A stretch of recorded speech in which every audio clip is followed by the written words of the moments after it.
Hello and welcome to another AWS Tech Talk. My name is James Wynn. So today I want to talk to you about deploying a VPC with CloudFormation. So you might be new to AWS, or you might not have used CloudFormation that much, or infrastructure as code, to be able to deploy certain utilities. So I just want to give you a bit of a run through on a basic VPC setup using CloudFormation. We'll go through, run through a bit of an overview on what we're going to build out and deploy. I'll run you through the CloudFormation template, and then we'll deploy it in AWS and see it all in action. So what are we going to deploy? Of course, we're going to be deploying a VPC. We'll also have an associated CIDR range in that VPC. We'll be deploying a public and private subnet across two availability zones. We'll be deploying Internet Gateway and attachment for the public subnet. We'll have the option to deploy either a NAT gateway or a NAT instance to allow services in the private subnet to talk to the internet. We'll also be obviously setting up the public and private route tables and associations. We'll be running through and deploying a VPC endpoint for S3 so that services in the VPC can talk directly to S3. And then we'll also be setting up some VPC flow logs so that all the traffic within the VPC can be logged and traced. So let's jump in and have a look at the CloudFormation template. All right, so here's my CloudFormation template. I've written it in YAML. So it starts off with some parameters. So parameters are inputs that you can input in, which your CloudFormation template is going to, or different resources you deploy are going to read their configuration from. So basically with this simple VPC deployment, we're going to ask what environment we're deploying into. So you might want to use this VPC in your dev account, your staging account, your production account, or even a shared services account. So you'll have the option to select which type you'd like to put it into. It will then label everything with it deploys in the VPC with that value. So if it's a dev account you're deploying into, which we'll do today, it'll label everything as dev, just so you know. I like to keep everything uniformed across different accounts. We'll then be importing if we want to use a NAT gateway, if we want to use a NAT instance, or we want none. NAT gateway is obviously, it's a managed service from AWS. A little bit more expensive than running a NAT instance. So you might want to run a NAT instance, especially if it's in your test environment you're trying out. It's not as expensive, and you can obviously also turn it off at night time or when you're not using it. Also, you have the ability to not allow a NAT gateway. That's if you don't want anything in your private subnet to be able to communicate to the internet. We'll then need to specify the CIDR block that we want to put on the VPC. And then from there, we can then assign the different subnet ranges for the different private subnets and public subnets. Moving down, we have some conditions set here. So these conditions are obviously around what you choose, depending on whether you want a NAT gateway, a NAT instance, or a no NAT at all. So then down here, this is where we actually start specifying our resources. So obviously this is the VPC. We're going to start to deploy it. We're going to reference the CIDR block input we put in, and we're also going to name the VPC as well. Obviously, we then deploy the Internet Gateway and the Internet Gateway attachment. And then moving down, we start to deploy the public. So this is public A, public B. As you can see, we are going to deploy them in different availability zones. And then the same with the private A, private B in different availability zones as well. We're also going to then deploy some route tables for our subnets. So this is deploying the public route table and the private route table.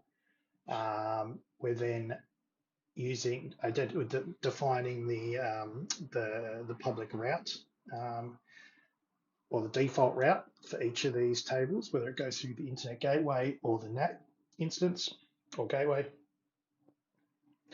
Again, we're then associating these route tables with the subnets.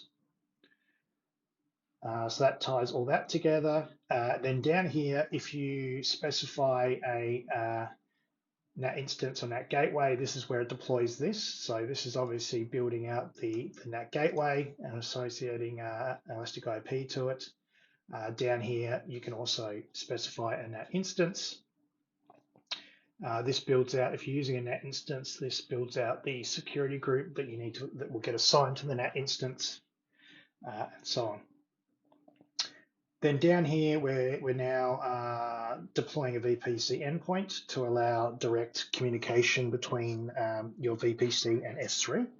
I like to do this as a bit of a baseline, just so that when you're communicating to S3, it's not going out the internet and then coming back in.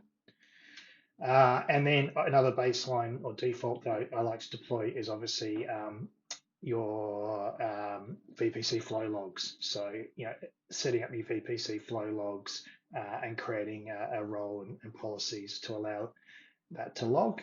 And then down the bottom here, we'll then get some output values from running the CloudFormation template. All right, let's jump over to our console now and see if we can see this in action.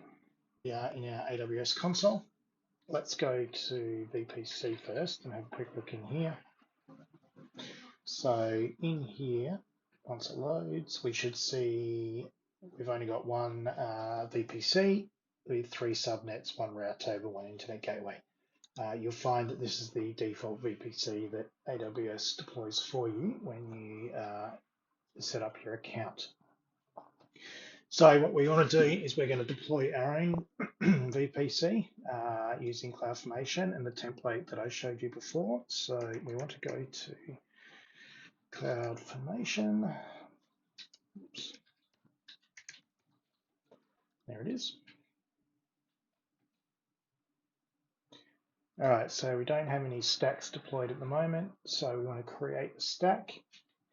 I'm going to upload a template from my desktop. I've got here, there it is, open.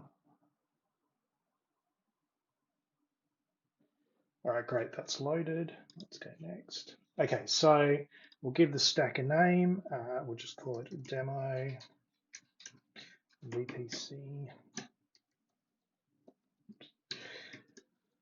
deployment. Okay, so the first thing we see here is the parameters. So these are the parameters that I explained earlier in the CloudFormation template. So we have the environment type, whether it's going to be a dev, staging, prod, or shared. So I'm just going to say this is going to be my new dev environment. Again, we can select whether we want to use a NAT gateway, a NAT instance, or have no NAT at all. I'm going to be lazy and use a NAT gateway because I don't want to manage an instance.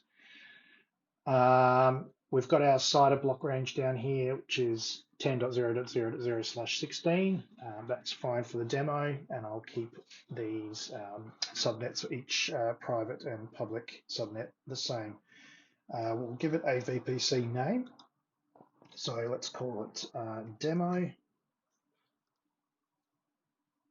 So what this will do is you can, in this section here, you can either put a business name or a project name or any name that you want to identify your VPC and the different different services that get deployed with it. So unique identifier. All right, let's go next. I'm going to keep all these options as default. Next. Default again. So down here, it's asking me to acknowledge that it's going to create an IAM resource. So this is creating the policy for the VPC flow logs. So we'll go create stack. All right, so this is going to take a few minutes, but as we can see here, it's triggered off. It's starting to create everything. We can see some resources starting to be created.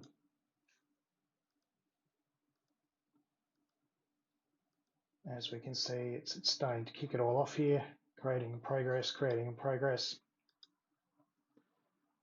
Cool, so this will take a few minutes. I will pause the video and come back once it's complete.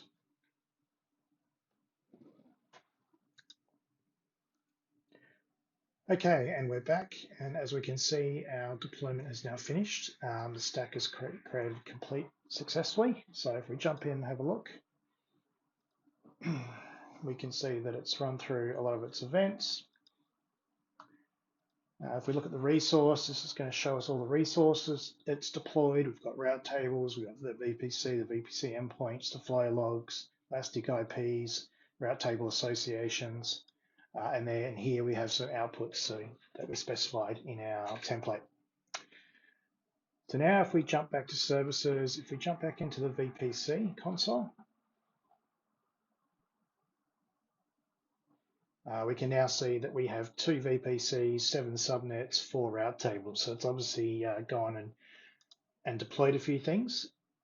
So great, here we go. So just below the default VPC that we saw earlier, we now have our own VPC that we deployed using the CloudFormation template. As you can see, it's appended everything with demo and dev. So this is showing that this is my demo environment, and it's my dev environment for my demo. And then it's showing the VPC, and we've got the CIDR block that we specified. If we look down here, we've got our flow logs. So our flow logs are all set up and configured. Let's jump into subnets. So in the subnets, again, you can see we've got two public, 2 private. So we've got one in each availability zone, A and B. And then, as you can see, it's kept the same prefix for the naming standards. So route tables, again, we've deployed 2 route tables. We should see, again, same naming schedule, prefix. If we have a look in here, we've got our routes. We've got our default route setting to the NAT gateway for the private subnet. And we should have a default route going to the internet gateway for our public subnet. Again, here's the internet gateway that we deployed. We've got our NAT gateway, and we've got our S3 endpoint. So that's how easy and quick it is to deploy a full VPC with private, public subnets across multiple availability zones, VPC flow logs, S3 endpoints, and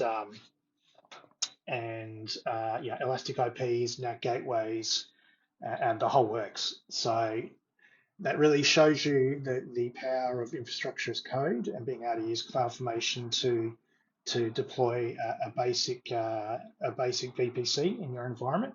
I hope you enjoyed this video. I'll see you again soon.